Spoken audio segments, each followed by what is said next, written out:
Ia dijuluki The Smiling General, jenderal yang tersenyum. Tapi di balik senyum itu ada perhitungan yang mematikan. Banyak orang tahu Soeharto berkuasa selama 32 tahun. Tapi mereka tidak tahu pria yang akhirnya menguasai istana ini dulunya adalah jenderal yang ditertawakan dan nyaris mengakhiri karirnya karena gagal.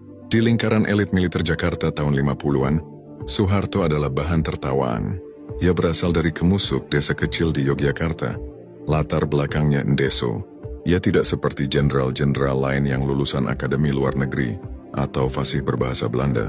Ia dijuluki Jenderal Desa. Para perwira di Jakarta meremehkannya. Ia dianggap tidak cerdas, tidak berbahaya, dan terlalu Jawa. Dan Jenderal Desa ini melakukan kesalahan fatal tahun 1959 saat menjabat Panglima Divisi di Ponegoro di Semarang. Soeharto dituduh terlibat skandal penyelundupan gula dan kapuk. Ia menggunakan bisnis ilegal untuk kesejahteraan prajuritnya. Jakarta marah besar. Panglima AH Nasution nyaris memecatnya. Karir Soeharto berada di ujung tanduk. Nyaris gagal, ia dipermalukan.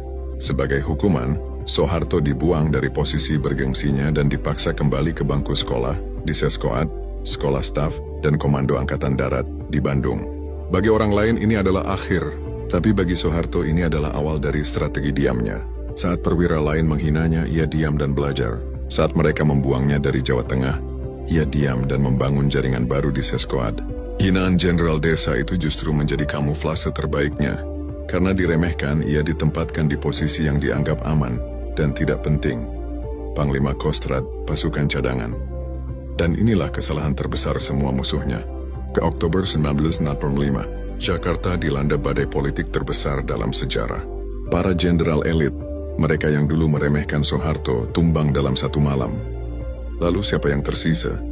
Jenderal Desa yang mereka tertawakan. Saat Jakarta panik, ia tenang. Saat semua orang bingung, ia bergerak dalam diam. Pria yang diremehkan ini memegang komando pasukan yang utuh. Dalam 24 jam, pria yang nyaris dipecat karena skandal ini memegang kendali ibu kota. Satu persatu lawan politiknya yang dulu menghinanya sebagai Jenderal Ndeso, ia singkirkan. Diam-diam, ia mengambil alih seluruh papan catur. Kisah Soeharto adalah pelajaran tergelap dalam strategi. Jangan pernah meremehkan orang yang pendiam. Jangan pernah menertawakan orang desa yang terlihat bodoh. Mereka yang diremehkan seringkali adalah pengamat terbaik saat Anda menertawakan kegagalan awal mereka. Mereka mungkin sedang diam-diam menyusun strategi untuk mengambil alih segalanya.